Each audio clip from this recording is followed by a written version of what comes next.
cruz se erigiu, dela um dia fugiu, como emblema de vergonha e dor. Mas contemplo essa cruz, porque nela Jesus deu a vida por mim, pecador. Sim, eu amo a mensagem da cruz. Até morrer eu a vou proclamar. Levarei eu também minha cruz, até por uma coroa trocar. Desde a glória dos céus, o Cordeiro de Deus ao Calvário humilhante baixou. Essa cruz tem pra mim atrativo sem fim, porque nela Jesus me salvou.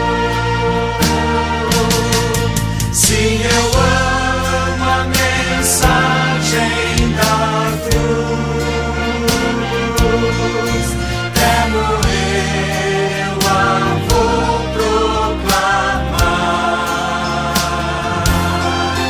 Levarei eu também minha cruz, até por uma coroa trocar. Nessa cruz padeceu e por mim já morreu, meu Jesus, para dar-me perdão. E eu me alegro na cruz, dela vem graça e luz para minha santificação.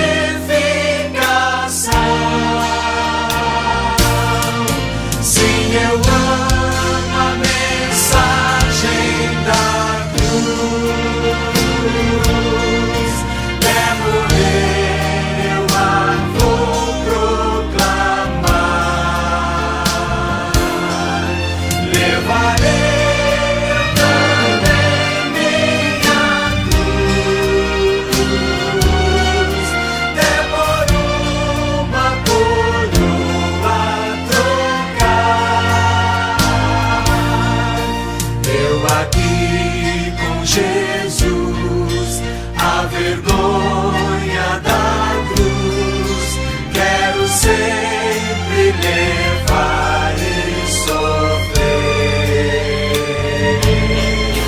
Cristo vem me buscar e com Ele no lar uma parte da glória hei de ter. Sim, eu amo a mensagem da cruz. Até morrer eu a vou proclamar. Levarei eu também minha cruz, até por uma coroa trocar.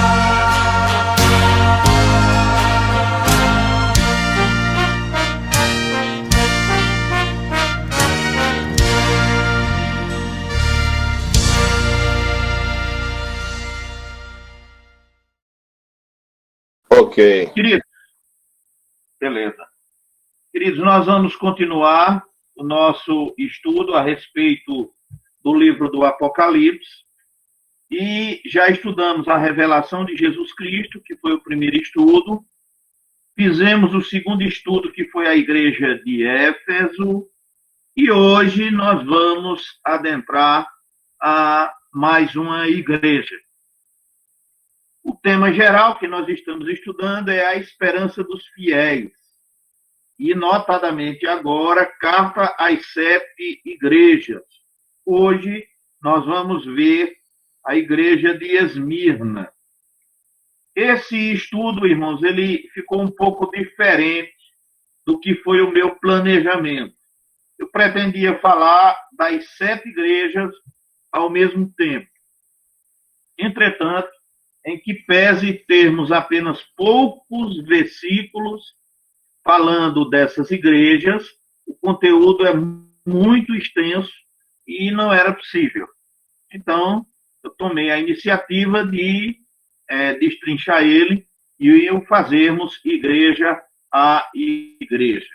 Então, hoje, nós vamos ver a igreja em Esmirna. Como eu estava conversando com os irmãos, o pastor Davi já fez um estudo, aliás, ele pregou a respeito da igreja de Esmirna. E eu vou fazer uma abordagem diferente.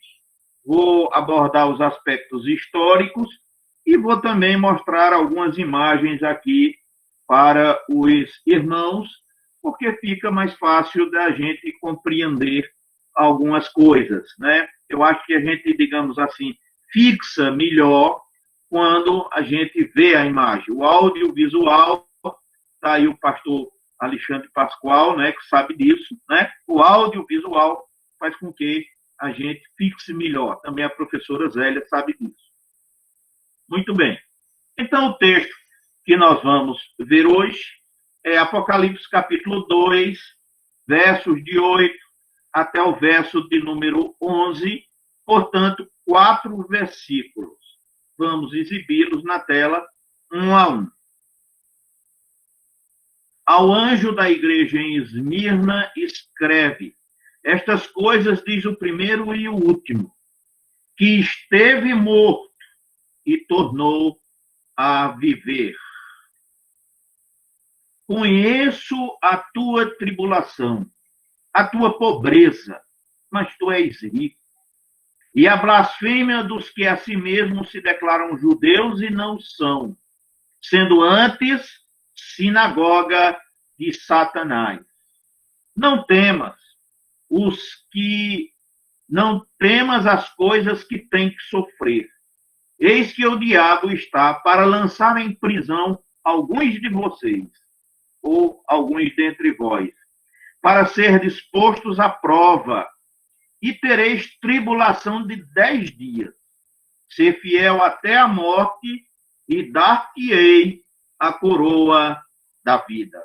Quem tem ouvidos, ouça o que o Espírito diz às igrejas.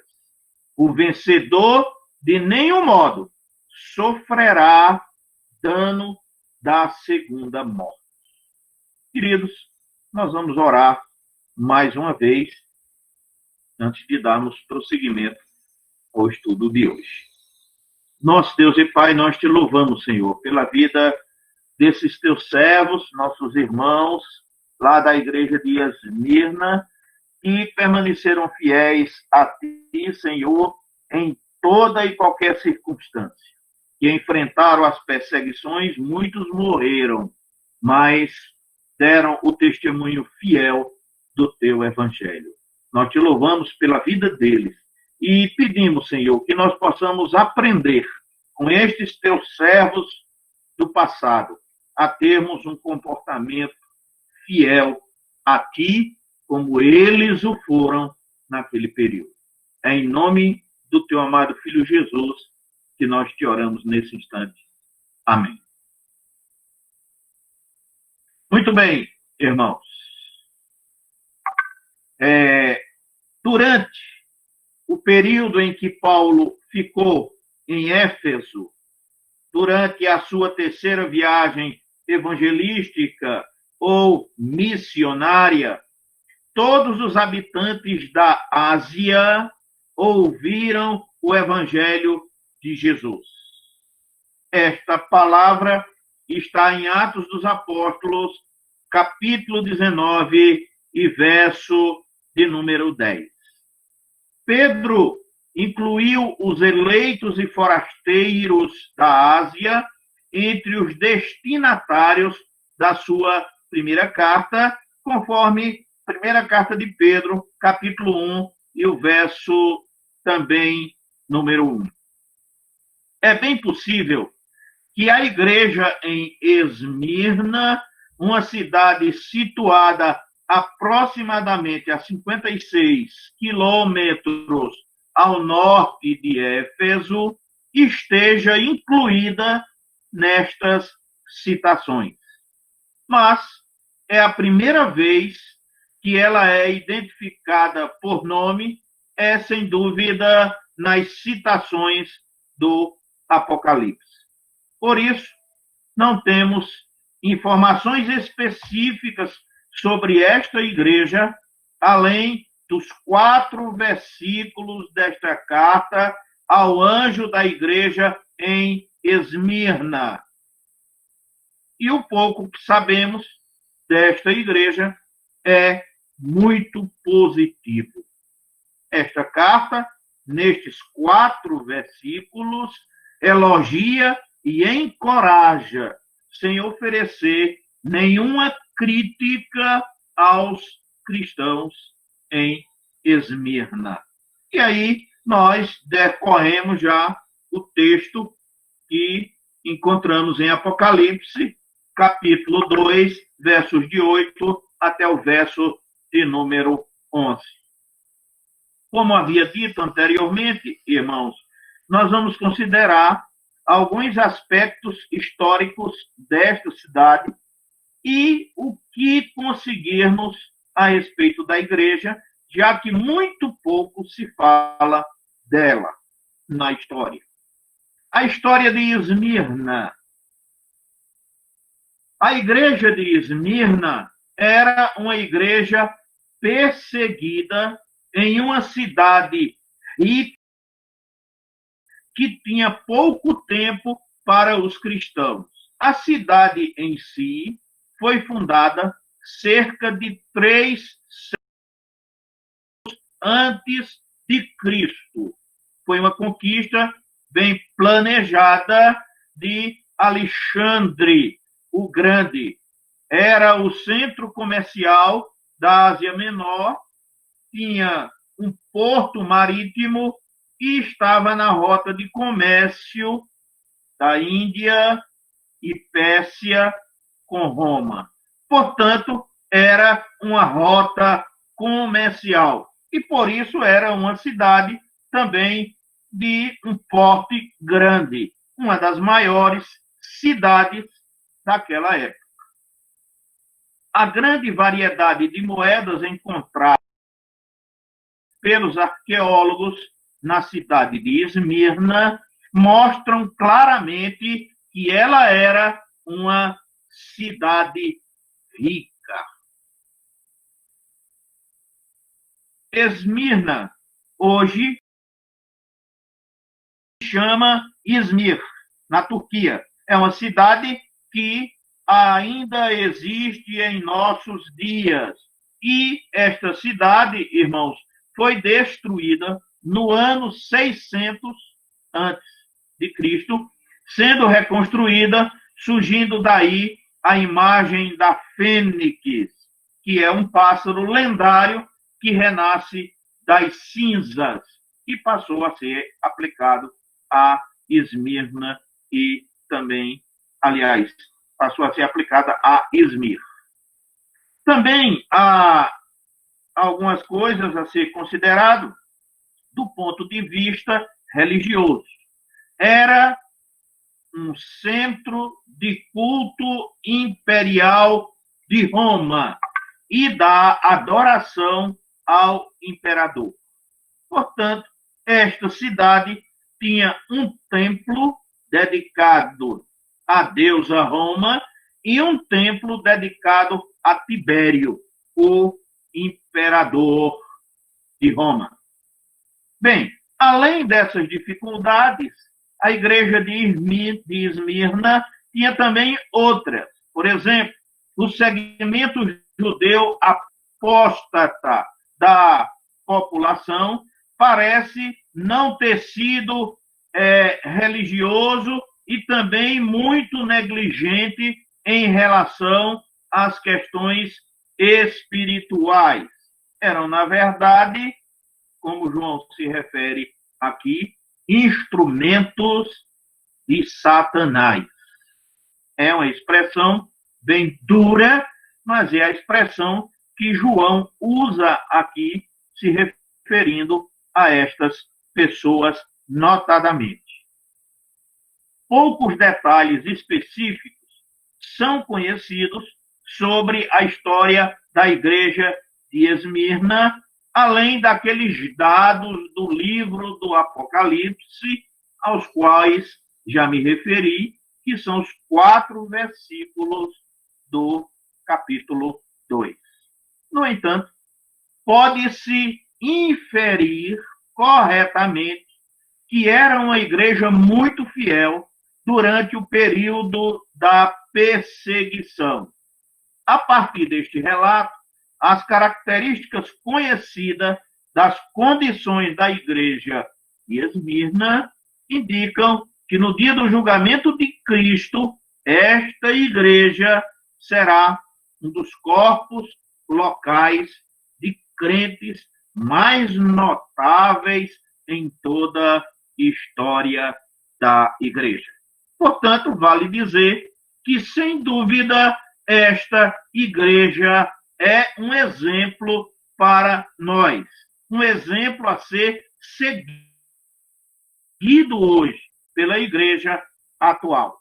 E, irmãos, enquanto eu estudava esse assunto, eu vi como essa igreja se identifica, ou nós nos identificamos com essa igreja, não é? Porque os eventos que ocorreram nesta igreja, eles basicamente continuam ocorrendo em nossos dias, como veremos um pouquinho mais adiante.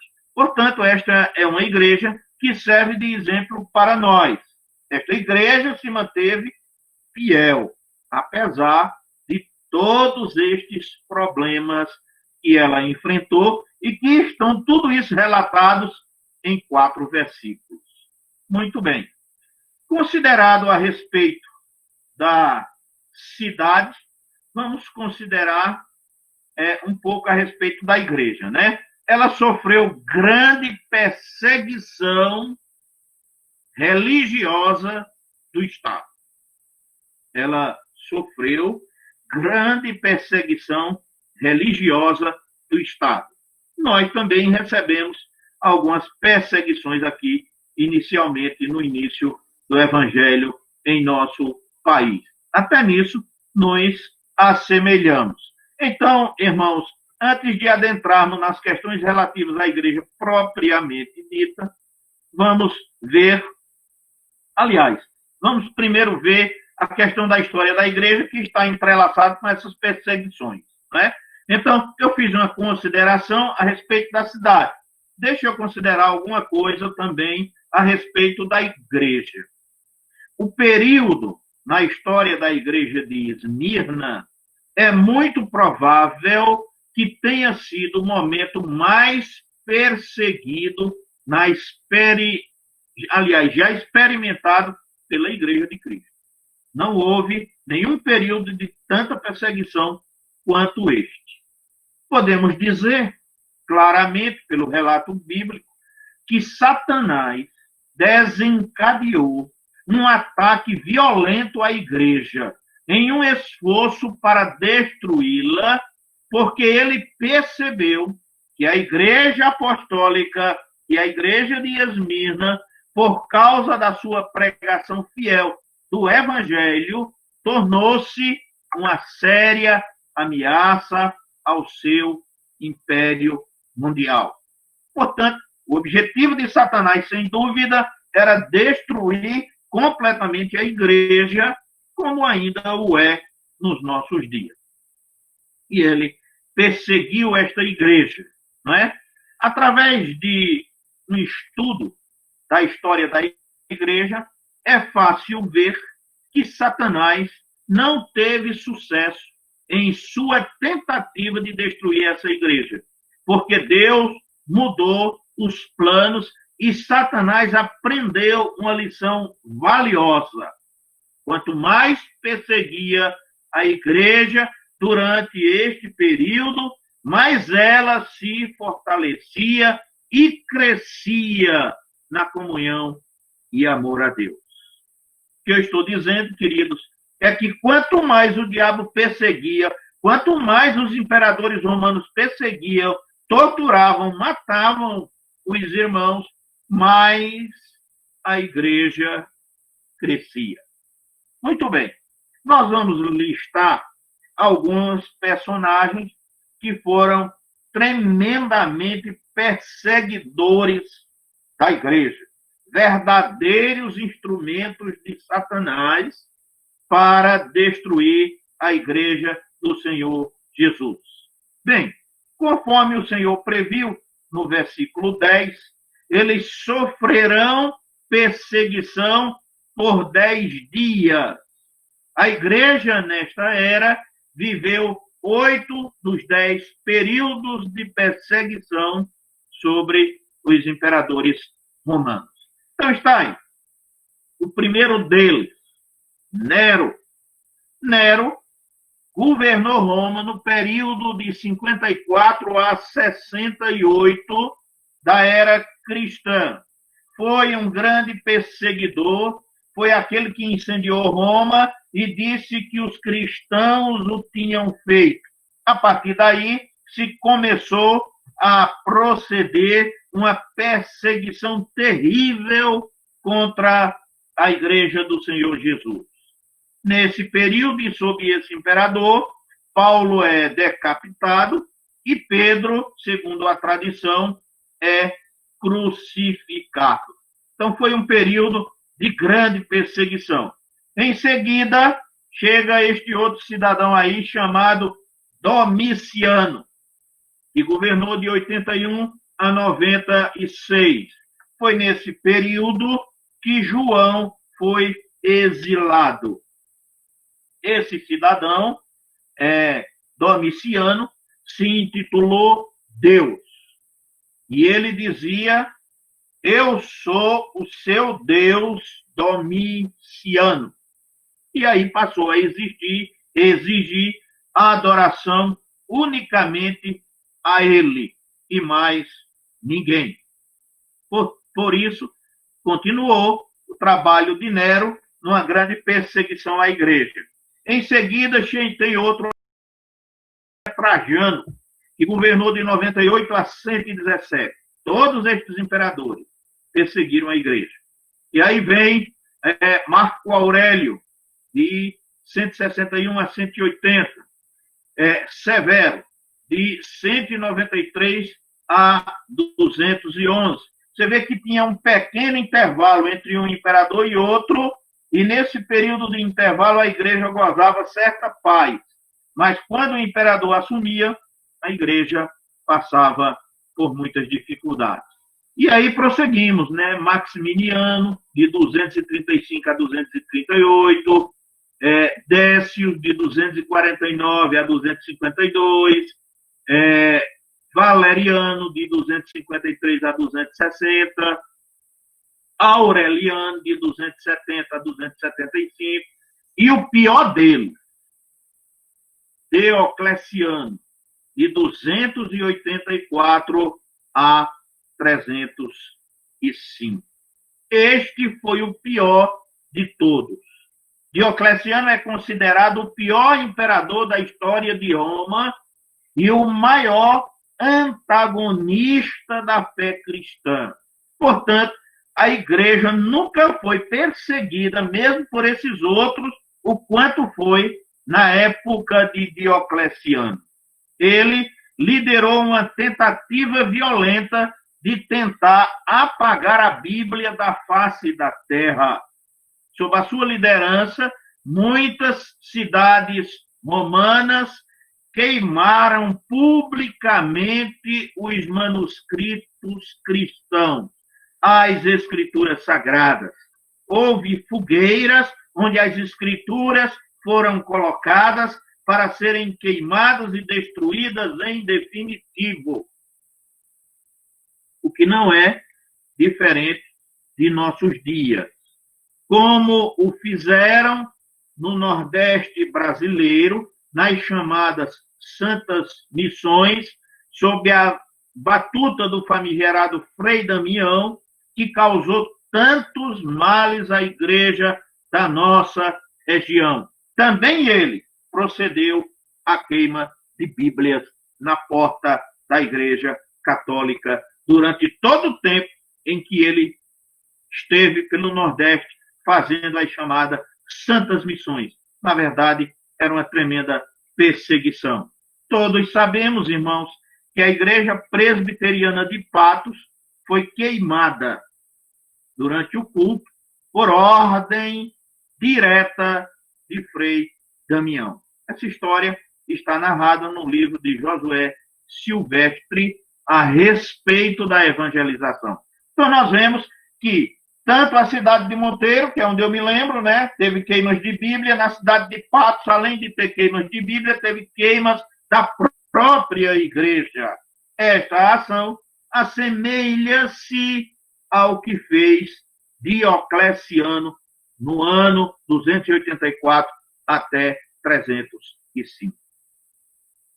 O fato, queridos, é que durante o segundo e terceiro século, esta era de perseguição viu centenas de cristãos entrarem no anfiteatro romano para serem devorados pelos leões famintos.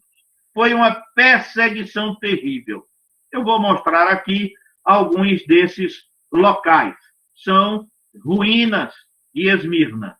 Né? Então, nós temos templos, temos catacumbas, temos aí os deuses romanos, temos uma pira batismal e temos a deusa Roma. A deusa Roma.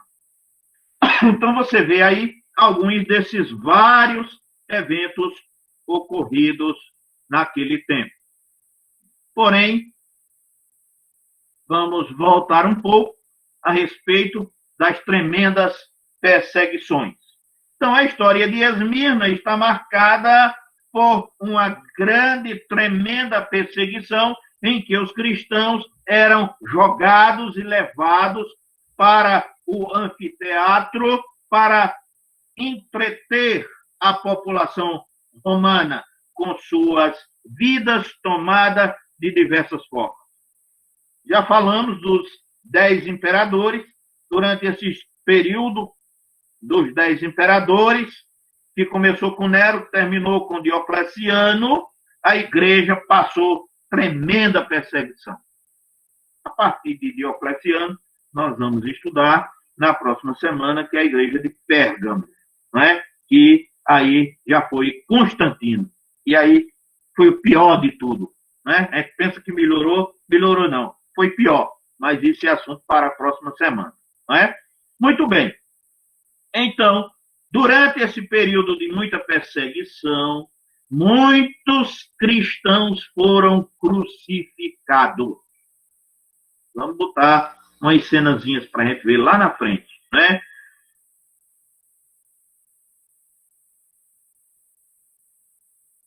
Desculpa aí, irmãos, eu não sei o que aconteceu. Me dê só um minutinho aí que eu vou abrir de novo, tá certo?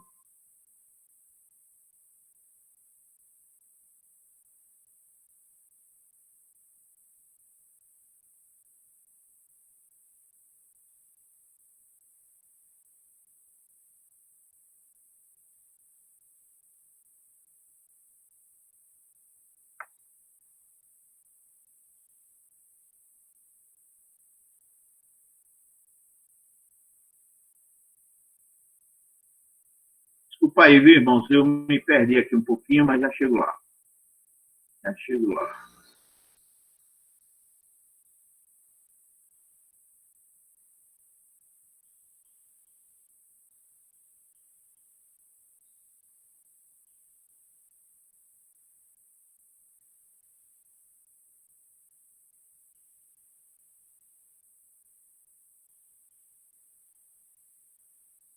Muito bem.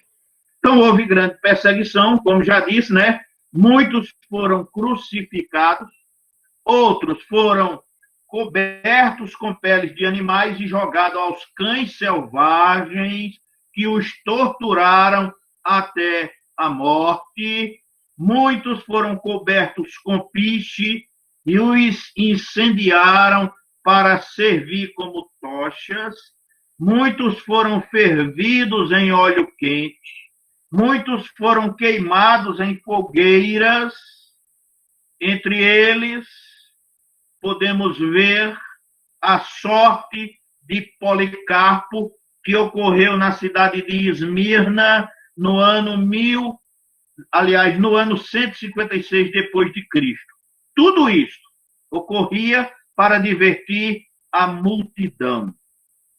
Um historiador dedicado à história da igreja estimou que durante este período de perseguição destes 10 imperadores, 5 milhões de cristãos foram martirizados por causa do testemunho do Evangelho de Jesus Cristo. Irmãos, nós estamos falando de 5 milhões de pessoas no tempo do Império Romano. A população era bem pequena naquele tempo, se comparada à população atual. Muito bem. Então, aí estão algumas cenas. Prisão, arena, as feras estraçalhando os cristãos aí para divertir a turba, as crucificações, piche para que pudesse os cristãos iluminar a cidade à noite. Então, eles eram embebidos em piche, vivos, e eram queimados. Imagina essa cena que você está vendo aí, naquela época. Não é? Então, o cristão era amarrado nesse poste. E aí está Policarpo, que era bispo de Esmirna e que também foi condenado à morte e foi queimado vivo. Esta era a igreja de Esmirna. Entretanto, irmãos, não sei, assim, fica até difícil da gente compreender, né? Diante de uma perseguição dessa, Esmirna era uma igreja florescente. Olha o que eu estou dizendo, viu? Cristãos morrendo na arena e tudo mais, não é? Outros queimados, e assim sucessivamente.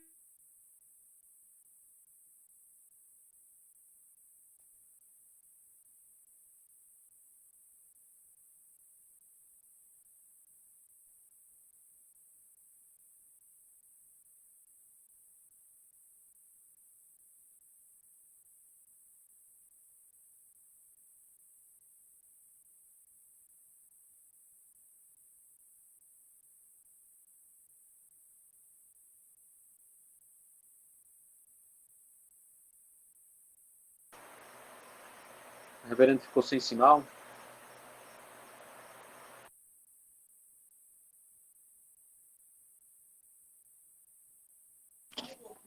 Aguardar um momentinho, né? Ele tá na sala aqui ainda. Não... As duas telas dele tá na sala, né? Acho que tá. Deu uma travada aí.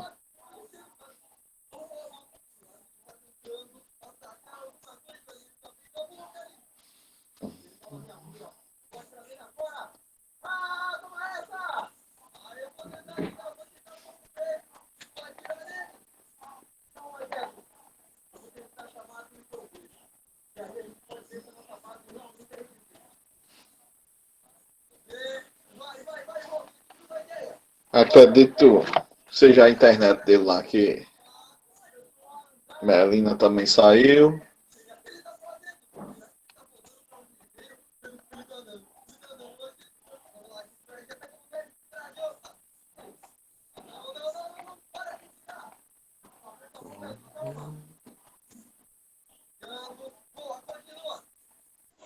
Melina e Vanusa também saíram, tá? Eu acho que foi a internet. Vamos aguardar um momentinho, ver se ele volta.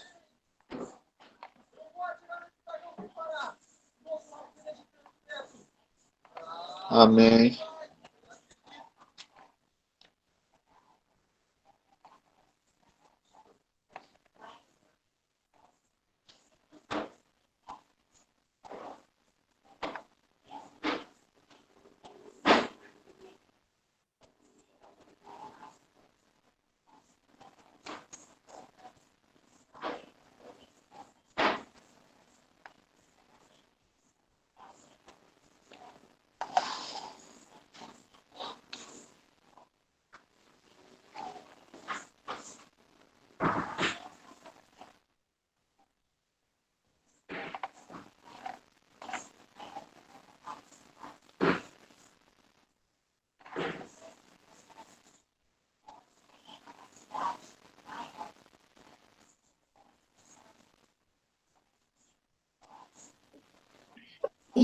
Belinha, Vanusa acabou que a internet deles caiu agora lá, tá?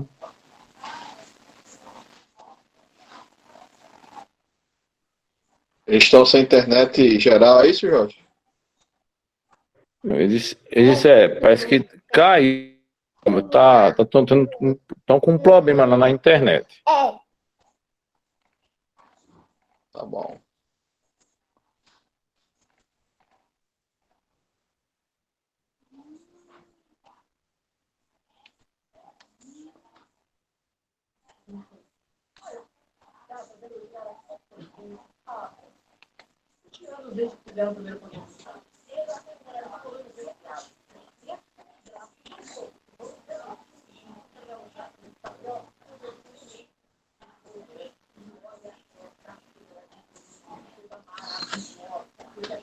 Tá demorando um pouquinho.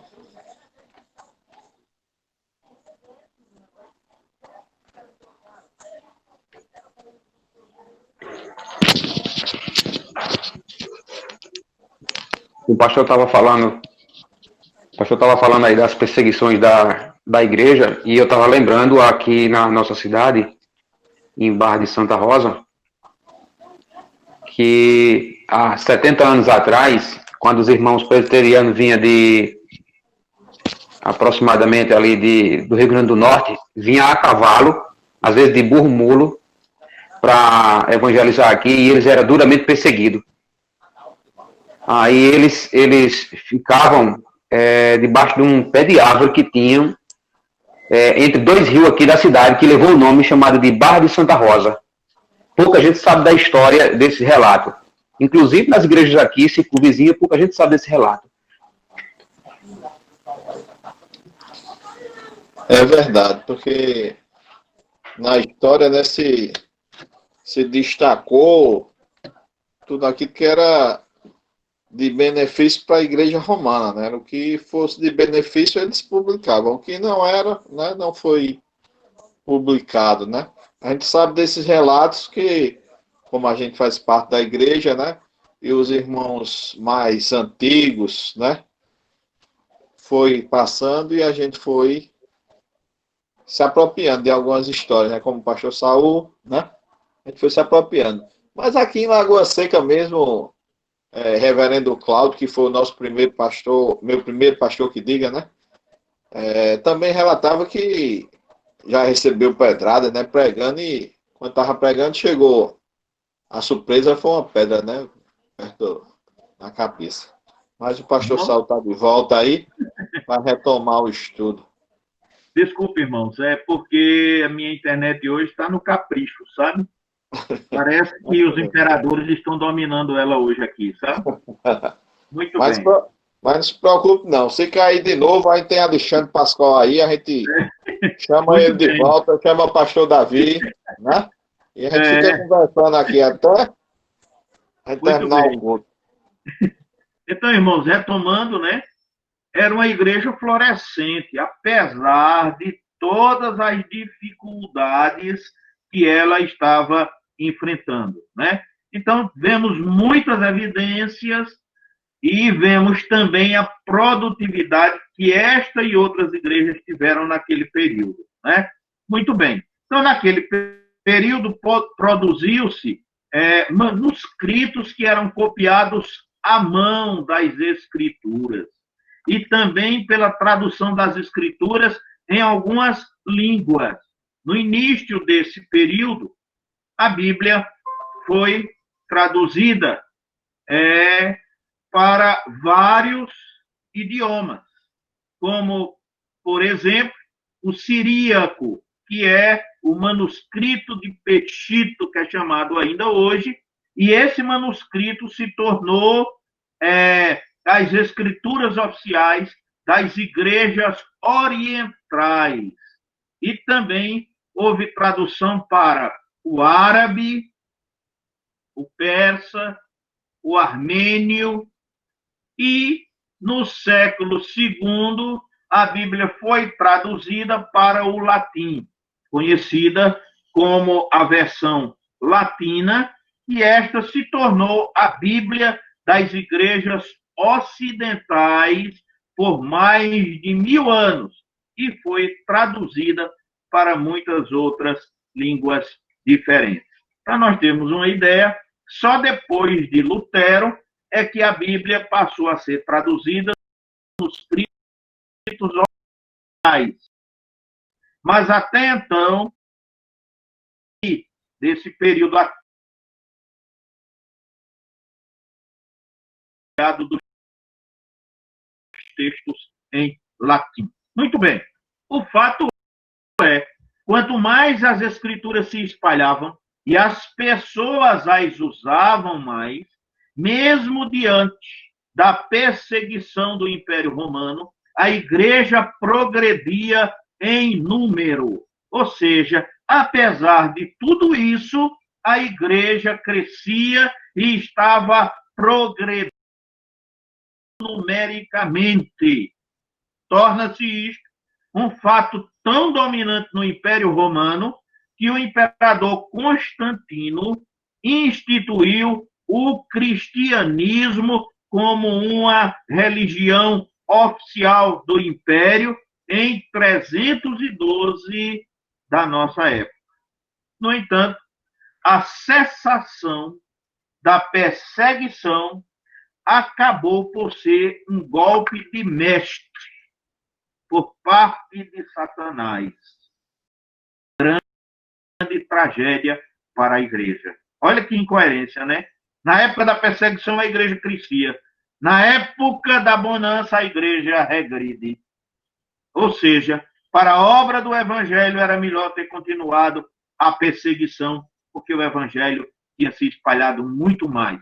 Mas, cessada a perseguição, com o reconhecimento da igreja, isso foi uma tragédia para a própria igreja. Isso se reflete, e vamos estudar, na próxima lição, no próximo estudo, quando vamos estudar a igreja de Pérgamo, que assimilou com esse reconhecimento oficial, assimilou o paganismo, perdeu seu fogo e recebeu uma condenação séria do Senhor Jesus. Porém, isto nós só vamos ver na próxima semana e por isso não vou adentrar nessa questão aqui. Bem, finalmente chegamos às virtudes da igreja. Estamos falando da igreja de Esmirna, que, segundo os historiadores, representa a igreja do ano 100 até o ano 312. Mas estão aí as virtudes enumeradas, não vamos entrar nesse pormenor. Agora, vamos ver as virtudes da igreja. Isto é dito pelo primeiro e último, aquele que morreu e viveu novamente. Verso de número 8. Portanto, o primeiro versículo destes 4 que citei de Apocalipse, capítulo 2. É interessante notar, irmãos, que Cristo começa cada mensagem às igrejas voltando à visão de si mesmo no capítulo 1 e escolhendo algumas das características da sua natureza. Vamos ver. A igreja de Éfeso, que estudamos semana passada, Jesus fala da sua provisão. Ao se dirigir a Éfeso, ele se refere a si mesmo como aquele que tem as 7 estrelas na mão direita. As 7 estrelas, já vimos, já estudamos, são os pastores destas igrejas. E caminha no meio dos 7 castiçais dourados, que são as 7 igrejas. Portanto, o Senhor se identifica no capítulo 2, no verso 1, a igreja de Éfeso, como aquele que tem o controle dos pastores, que fazem o seu trabalho, e ele próprio está dentro da igreja, enfatizando a sua provisão fiel para as suas igrejas. A igreja de Esmirna, Jesus fala da sua eternidade. Ao apresentar-se a Esmirna, Jesus enfatiza a sua natureza eterna. Observe, o primeiro e o último. Ele fala da sua morte pelos pecados. Diz, aquele que morreu. E ao mesmo instante fala da sua ressurreição, quando diz, e viveu novamente. Então ele está se apresentando à igreja, dizendo, eu sou o primeiro e o último. Eu sou aquele que morreu, mas que está vivo. Ele já tinha falado isso no verso 18. Esta imagem, queridos, do Senhor é muito apropriada para encorajar aqueles irmãos que estão sob ameaça de sofrimento e morte. A expressão usada por Jesus, o primeiro e o último, sugere a eternidade do Senhor. Jesus Cristo se identifica com a igreja sofredora, como aquele que sofreu o trauma da morte, mas que ganhou muito, aquele que estava morto e reviveu. Sugere que mesmo que os crentes pudessem sofrer e sofressem a morte, eles viveriam novamente em virtude da ressurreição de Cristo. Também, quem nos fala disso é João no capítulo 14 e 19, no capítulo 1 e 18 do Apocalipse, e Paulo também na segunda carta a Timóteo, no capítulo 2 e no verso de número 8. E se passa aí, né? Jesus se apresenta, irmãos, como um Deus vivo. Observe que ele diz, eu estive morto, mas agora eu estou vivo. Portanto, Jesus se apresenta à igreja de Esmirna como aquele que está vivo, não é?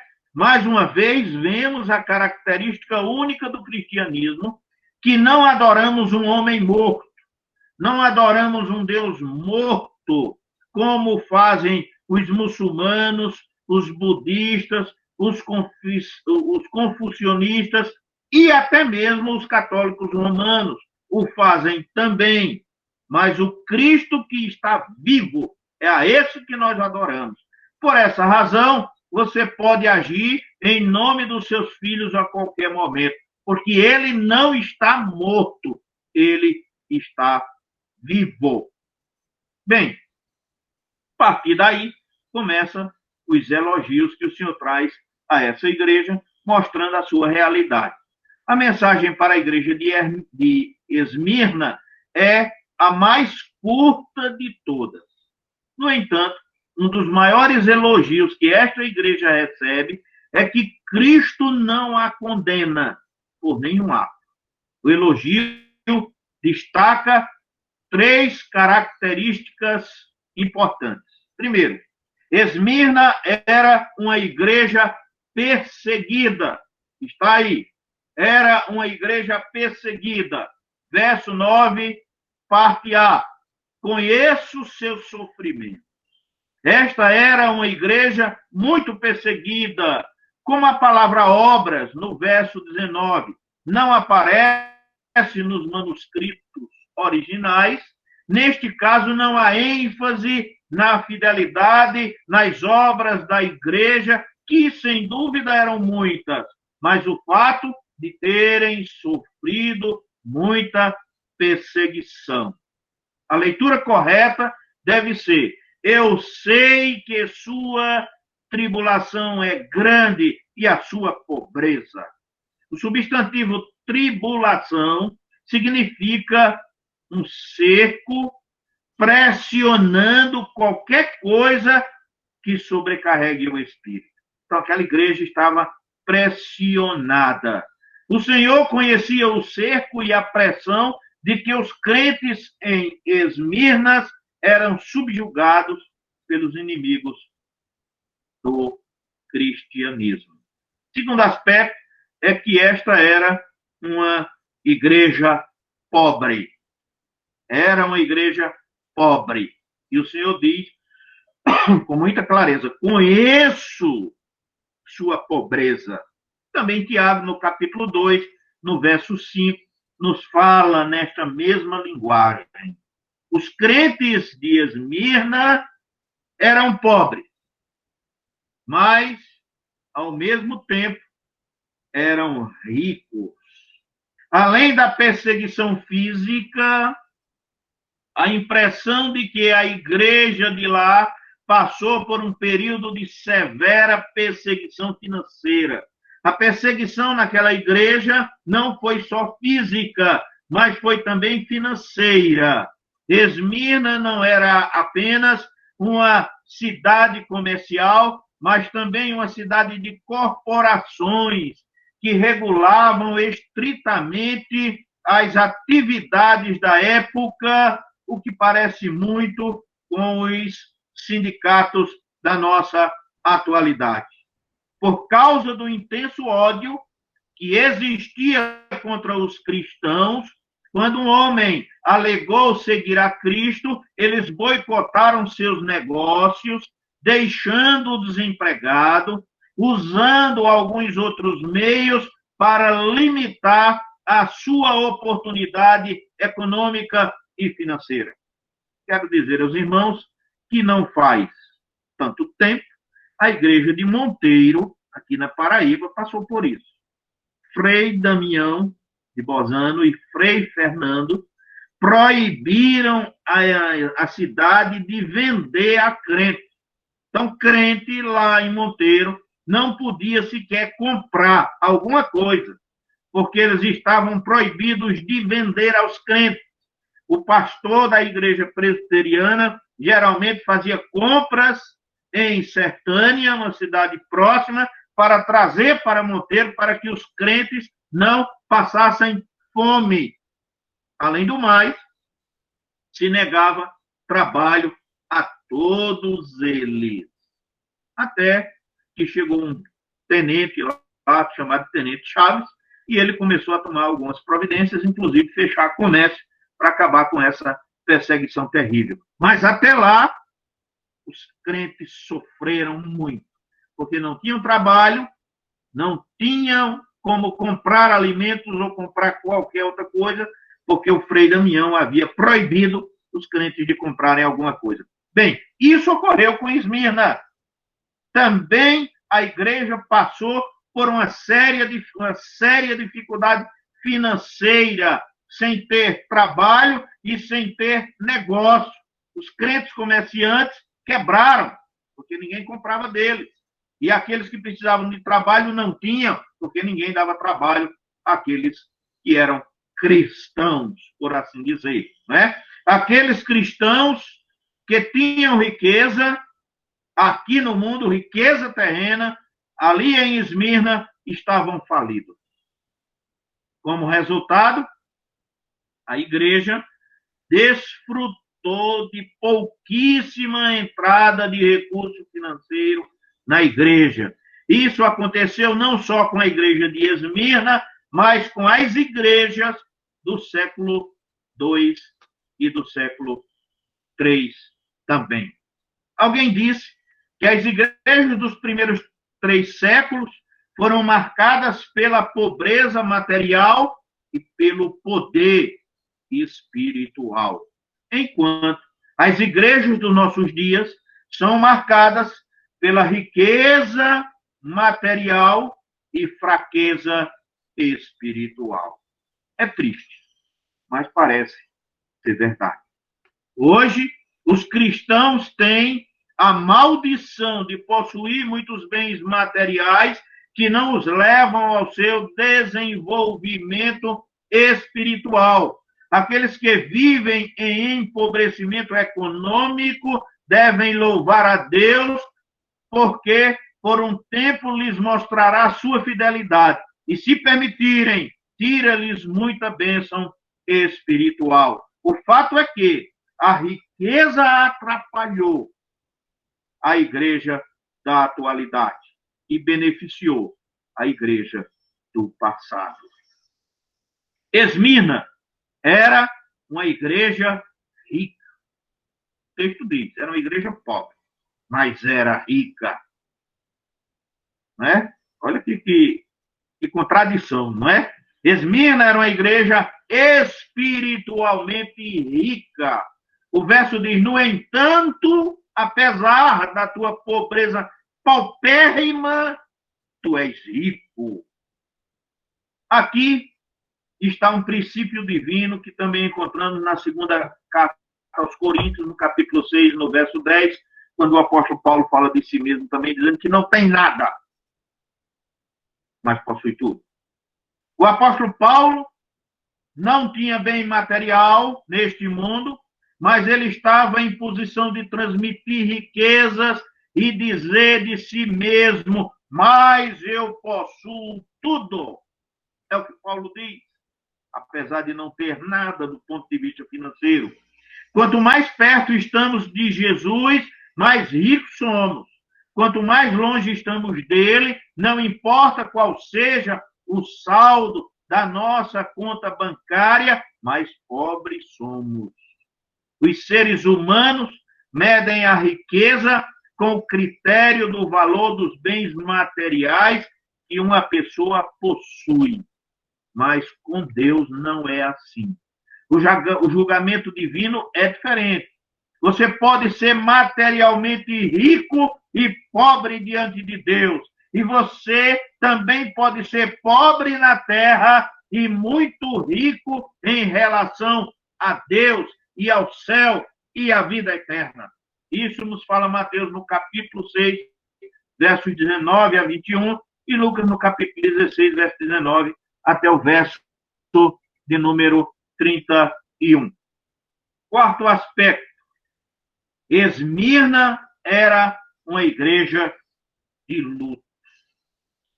Uma igreja onde muitos morriam.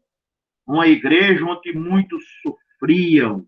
Uma igreja onde muitos tinham as mais diversas necessidades. Então, podemos dizer que era uma igreja de luto. O Senhor diz assim, eu sei como você é caluniado por aqueles que afirmam ser judeus, mas que na realidade nada mais são do que sinagoga de Satanás.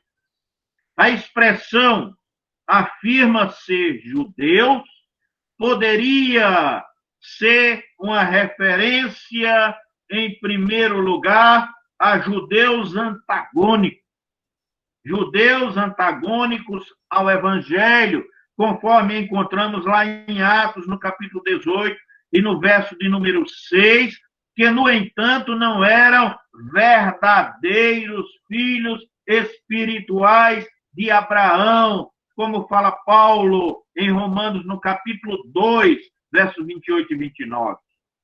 Estes eram judeus de nascimento e antagônicos. Porém, também pode ser crentes judaizantes, que é o mais provável. Pessoas com tendência judaizante que se opuseram aos verdadeiros cristãos. Você observa isso já em Atos, no capítulo 15, nos versos de 1 a 11. Em Gálatas também encontramos esse tipo de pessoa, no capítulo 2, nos versos de 11 a 21. em Filipenses no capítulo 3, e em nossos dias também. Também hoje nós temos crentes judaizantes que estão aí apregoando os usos e costumes dos judeus. Bem, os crentes de Esmirna estavam em uma igreja de luto, angustiados por falsos mestres que fingiam ser judeus, mas não eram realmente judeus. A definição do Novo Testamento de judeu é aquela cuja circuncisão é a do coração, que é feita pelo Espírito, não pelo mero mandamento escrito e frio, conforme Romanos capítulo 2 e verso 29.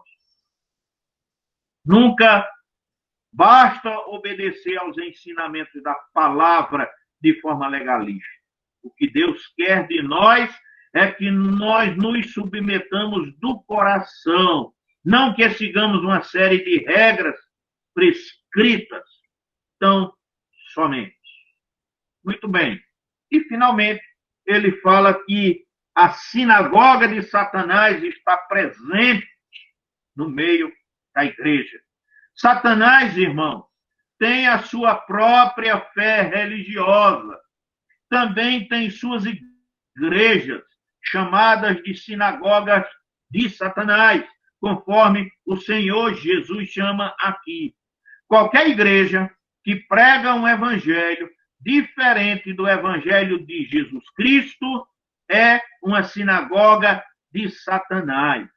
Não importa como é chamada, mas ela é uma sinagoga de Satanás. Muitas das igrejas chamadas cristãs hoje são como os judeus de Esmirna. Eles não são sequer cristãos. E o próprio Salvador os condena porque pregam uma mensagem diferente da encontrada na palavra de Deus. Na realidade, são as sinagogas de Satanás e não a igreja de Jesus Cristo. E quantas tem hoje aqui, no nosso tempo, no mundo inteiro, na nossa cidade, no nosso país, não é? Muito bem. Então, essas igrejas que já existiam naquela época, sinagogas de Satanás, elas apregoavam pelo menos duas heresias básicas. As duas heresias básicas que se apaixonaram pela sinagoga de Satanás em nome do cristianismo tornaram-se evidentes antes do final do segundo século. Na verdade, eles existiam na época em que Jesus Cristo deu a sua mensagem às igrejas de Éfeso e Esmirna. E essas heresias são as seguintes. Primeiro, falsa doutrina de Cristo. Falso ensinamento a respeito de Cristo. E a segunda, a mistura da lei com a graça. Este último foi o trabalho dos judaizantes. E é o que o Salvador condena no versículo de número 10. Habilmente, qualquer falso sistema religioso ou cada culto que sai do cristianismo tem suas origens em uma dessas duas heresias, ou falsa doutrina, ou mistura da lei com a graça. Em um caso, as pessoas estão confusas sobre a divindade do nosso abençoado Senhor, sugerindo que, embora ele fosse um bom homem, ele não era filho de Deus, nascido de uma virgem que viveu uma vida sem pecado, se entregou em uma morte sacrificial, levantou-se no corpo da tumba fisicamente, ascendeu ao céu e prometeu que voltaria fisicamente à terra um dia. No outro, acrescentam a salvação pela graça através da fé, dizendo que, além de acreditar em Jesus, devemos manter, por exemplo, o sábado ou qualquer outro rito observar certos ritos e cerimônias, comer ou não comer certo tipo de comida, entre outras coisas. Ou seja, é uma mistura, uma doutrina falsa a respeito de Cristo, ou uma mistura da lei com a graça. A igreja dos 3 primeiros séculos foi, em grande parte, capaz de superar esses ensinamentos insidiosos que enganam muitas pessoas hoje em um ou outro curso. Então, hoje, nós passamos por estas mesmas mazelas, semelhante a nós. Bem, aqui temos uma coisa boa, irmãos.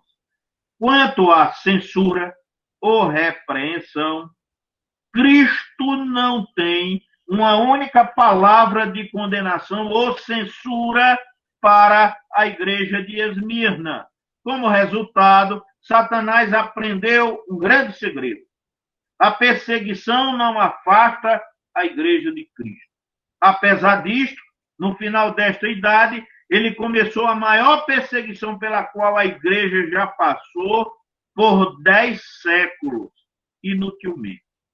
Satanás, então, usou o que acabou sendo uma das suas armas mais eficazes para enfraquecer a igreja. A arma da indulgência e aprovação. O perigo que a igreja corre hoje com o reconhecimento da sociedade, onde até quem não é crente diz ser. Hoje, mais que nunca, o joio está semeado no meio do trigo.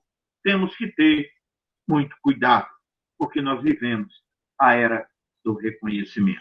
E, finalmente, queridos, nós temos um conselho a esta igreja. E o primeiro conselho é este aí, né? O Cristo das igrejas aconselha as igrejas, e notadamente aqui a igreja de Esmirna, em 2 coisas. Primeiro, não ter medo. Verso 10, ele diz, não tenha medo. Verso 10, parte A. Não tenha medo do que você está prestes a sofrer. Não tenha medo do que você está prestes a sofrer. Ele está falando, irmão, de um sofrimento ainda maior. Nesta frase, o Senhor exorta os crentes a não ter temor, apesar dos sofrimentos iminentes que viriam sobre eles. O Senhor nunca esconde da sua própria igreja o custo do serviço cristão pelo testemunho do Evangelho. Você vê isso em Mateus, no capítulo 5, no capítulo 16, em Atos 9, em Filipenses, capítulo 1. O Senhor diz que nós vamos enfrentar dificuldades, mas não devemos ter medo. Eis que o diabo lançará uns de vós na prisão, diz ele. O Senhor Jesus previu o sofrimento que viria sobre a igreja, dizendo-lhes que alguns de vocês serão colocados na prisão pelo diabo para testá-lo, e vocês sofrerão perseguição por 10 dias. Os cristãos de Esmirna estavam prestes a sofrer por causa das instigações de Satanás. A palavra diabo significa acusador, caluniador. O inimigo de Deus usaria seus instrumentos, homens maus, homens falsos profetas, para acusar os cristãos perante as autoridades romanas. Os cristãos foram acusados de serem desleais ao imperador porque adoravam o rei Jesus. Essa era a principal acusação. Mas diz ele, para você ser testado, indica o propósito de ser jogado na cadeia. O verbo testado está na voz passiva e não expressa a identidade do agente que executa o teste. Sem dúvida, a vontade permissiva de Deus desempenha um papel importante no julgamento dos crentes. Neste caso, embora Satanás atue como um investigador para que os cristãos sejam falsamente acusados, não se pode negar que Deus monitora e controla soberanamente o que acontece, como fez com Mesaque, Sadraque e Abdenego, né? Então, apesar de vir tremenda perseguição, o Senhor está no controle, né? E Ele vai preservar o seu povo no que diz respeito à espiritualidade. E vós terás tribulação por 10 dias. Continuou o Senhor. Muitos mestres bíblicos consideram que esses 10 dias correspondem aos 10 períodos de perseguição a que já me referi anteriormente, daqueles 10 imperadores. Alguns sugerem que se referem aos últimos 10 anos da era cristã, de 303 a 312 depois de Cristo, governos durante os quais a igreja sofreu perseguição sob o governo, principalmente, de Diocleciano. Entretanto, o Senhor traz conselho também. O conselho do nosso Senhor para a igreja é o mesmo conselho que ele dá aos crentes de todas as idades quando eles entram em período de tribulação. Não tenha medo. Aqueles que têm Jesus têm o suficiente, independentemente da intensidade da perseguição. Quando a graça é necessária, a graça é recebida. Quando o valor é necessário, o valor é recebido. Porque temos a promessa divina do nosso Deus, conforme diz Paulo em Filipenses, capítulo 4, e verso de número 19. E, finalmente, ele diz e fala da fidelidade. Quando diz, seja fiel até a morte. Seja fiel até a morte e eu lhe darei a coroa da vida. É esse o texto. O verbo aqui é na voz presente e me sugere a ideia de continuidade. Ele permanece fiel, mesmo ao ponto de morte. Mesmo que você seja morto por causa do Evangelho, o Senhor permanece na sua fidelidade a você. E Ele promete que você não morrerá eternamente, não passará pela segunda morte. A promessa do Senhor é, eu lhe darei a coroa da vida. O Senhor refere-se a um prêmio. A coroa da vida parece ser o prêmio do Senhor aos crentes que sofrem martírio. A palavra para coroa refere-se ao colar de louro com o qual o vencedor das competições atléticas populares em Esmirna era premiado. Habilidades sugerem agonia e conflito para os participantes, mas promete também o reconhecimento. E, finalmente, irmãos, o desafio à igreja. É aquele desafio que o Senhor faz a todas as igrejas. Primeiro, ouvir o Espírito, né? Então, mais uma vez, o desafio de Cristo vem àqueles que têm ouvidos para ouvir, ouçam. Ouvir o Espírito. Ouvir o Espírito, diz as igrejas. E é um desafio conquistar. Como já vimos, depende da fé um do outro em Cristo Jesus. E, neste caso de Esmirna, ele complementa falando de isenção da segunda morte. Olha o que é que ele diz. Aquele que vencer não sofrerá nenhum dano com a segunda morte. A promessa ao vencedor é a seguinte, ele não sofrerá a morte, ele não passará pela morte eterna. Esta é a promessa do Senhor. Ele não morrerá eternamente.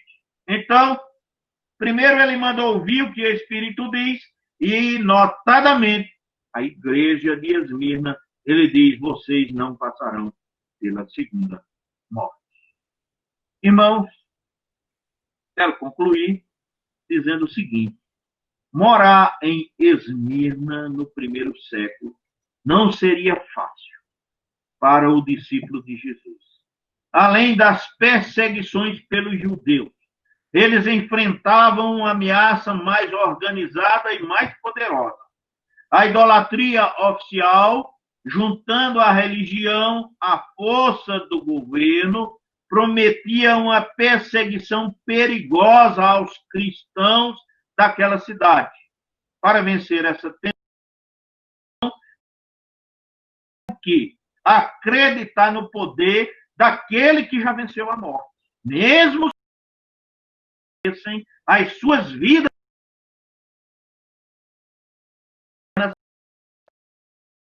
a sua confiança eterna no Senhor.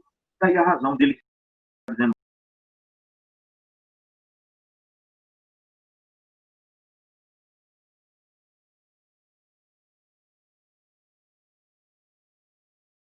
que o Senhor nos abençoe ricamente neste momento. A palavra está com o irmão Beguinha, tem alguns avisos e no momento certo eu farei.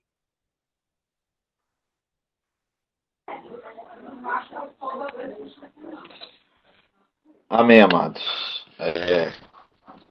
Estamos chegando ao término de mais um culto de doutrina, né? E apesar das perseguições aí que nós vimos, né? A igreja crescia, florescia, né? E hoje a gente tem tanta liberdade e a igreja não cresce, né? Incha, né? A igreja está inchada, né? Tem muito volume, pouco conteúdo, né? E quando a internet do pastor caiu, Alexandre estava falando das perseguições aí em Barra de Santa Rosa, né? Nós não chegamos a ver essas perseguições, mas a gente ainda sentiu os resquícios dessas perseguições, né? Estava me lembrando que ele estava falando de 25, 20 anos atrás, né? Nós saímos daqui para um avanço missionário em Cochichola, né? Saímos um ano aqui da Liberdade, né? Os mais antigos aí na igreja devem lembrar. Quando a gente chegou em Cochichola... É verdade, Beguinha. É verdade, lembro sim. Quando a gente desceu do ônibus, o sino da igreja começou a tocar, né? E a gente ficou assim, meio perdido. A igreja católica começou a chamar os fiéis lá, porque a gente tinha chegado um monte de crente na cidade para evangelizar a cidade, né? Mesmo assim, nós fomos, né? Não teve nenhum atropelo, né? Em algumas casas eles permitiam a nossa entrada, outras não, né? Mas nós fomos e evangelizamos, né? Mas ficou marcado, né? Eu era novo convertido, cheguei lá na cidade, né? O padre tratou logo de juntar lá o pessoal lá para comunicar que nós estávamos na cidade, né? Nesse sentido, né? Fica...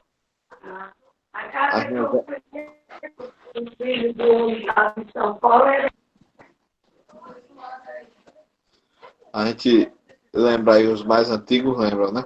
E a gente está chegando ao término, vamos dar os avisos, né? Pastor Davi, tem algum aviso para a dança do pastor Saúl? Só lembrar os irmãos da nossa live amanhã, nós estaremos recebendo o pastor Felipe Nobre. O pastor Felipe Nobre, ele é de Pernambuco, porém está em outro estado que agora não me recordo qual é, mas ele já foi uma ovelha minha, viu, pastor? E hoje é um pastor. Isso. Ele é de região? Ele é pernambucano. É bem jovem ele. A gente vai estar abordando o tema sobre o Espírito Santo e a sua obra. Muito bem. Então, na próxima quinta-feira, nós vamos para a terceira igreja, não é isso, pastor? Na sequência. Pérgamo, né?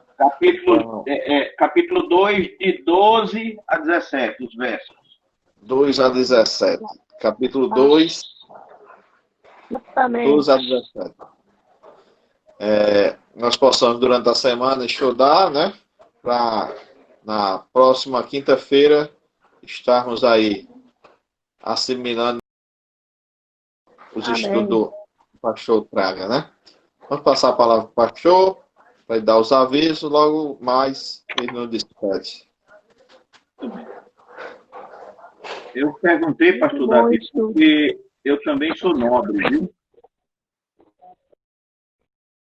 Só que minha nobreza foi tirada no cartório. Quando meu pai foi me registrar, aí faltou botar o nobre. Tá vendo aí? Aí minha nobreza foi pro Beleléu, certo? Mas a minha menina tem o nome, o sobrenome. O nobre do pastor. A minha nobreza saiu. Mas, queridos, os avisos que eu tenho é o seguinte: domingo, Evanilson vai pregar de manhã, eu vou pregar à noite, na igreja. E nós, no dia 25, que é de domingo agora 8 dias, aí nós devemos retomar as atividades também na igreja, na segunda igreja, na Liberdade e também em Catolé de Zé Ferreira, tá certo? Então, o pensamento do conselho já é voltar às atividades no dia 25. E em todos a extensão, né? Já voltamos na Lagoa Seca, já voltamos nas congregações do sítio que se reúnem em casas abertas, e aí temos a intenção de retornar também. Agora, queremos só dizer aos irmãos que nós precisamos de apoio, precisamos de irmãos para trabalhar na questão da segurança necessária, porque ainda estamos subordinados à orientação governamental. Precisamos fazer a higienização da bancada, do prédio e também a higiene dos irmãos na entrada, né? Medir a pressão, lavar as mãos com álcool e sentar separado, né? Então, nós vamos fazer isso essa semana, marcar os locais para que a gente possa reunir, né? Então, vamos ver, acredito que a gente vai fazer uma listazinha do mesmo jeito, inicialmente, né, para ver a quantidade de pessoas que nós vamos poder receber, nós já vamos definir. Quem tiver interesse em nos ajudar nesse trabalho, pode avisar ou a mim, ou a Jorge, ou a William, porque quando nós nos reunirmos, nós vamos saber quem é que se prontificou a vir. Vamos até chamar para conversar um pouquinho e passar algumas instruções antes do final. Ok? Beleza? Irmã Zélia, já estou ali à disposição. Muito bem. Tudo bem-vinda. Então, queridos, vamos orar, não é? Nesse instante. Lembrando que domingo tem também a escola dominical dos jovens e também o trabalho das crianças permanentes. Vamos orar. Nosso Deus e Pai, nós te louvamos por este dia e por esta oportunidade em que estudamos a tua palavra, apesar dos atropelos que o sistema nos colocou. Porém, nós te louvamos e agradecemos pelo tempo que passamos juntos com os teus servos. Nos abençoa em tudo. Nós te rogamos e pedimos, no nome do teu amado Filho Jesus, inclusive, que tu nos conceda, Senhor, uma noite abençoada a todos nós. Amém. Boa noite, queridos. Que o Senhor os abençoe. Amém.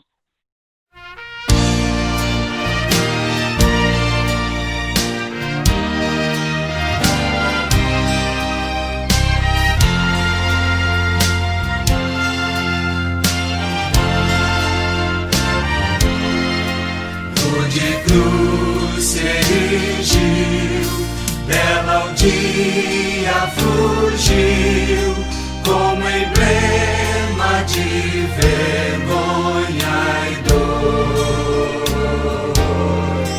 Mas contempla essa cruz, porque nela Jesus deu a vida por mim.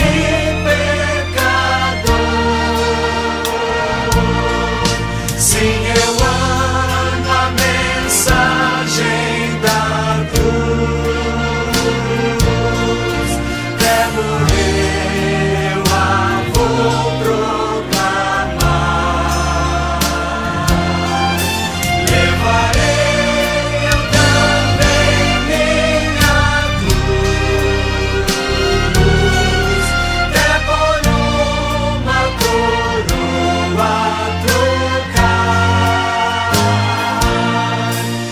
veja a glória dos céus, o Cordeiro de Deus, ao Calvário humilhante baixou. Essa cruz tem pra mim atrativo sem fim, porque nela Jesus me salvou. Sim, eu amo a mensagem da cruz. Até morrer eu a vou proclamar. Levarei eu também minha cruz, até por uma coroa trocar. Nessa cruz padeceu e por mim já morreu, meu Jesus, para dar-me perdão. E eu me alegro na cruz, dela vem graça e luz para minha santificação.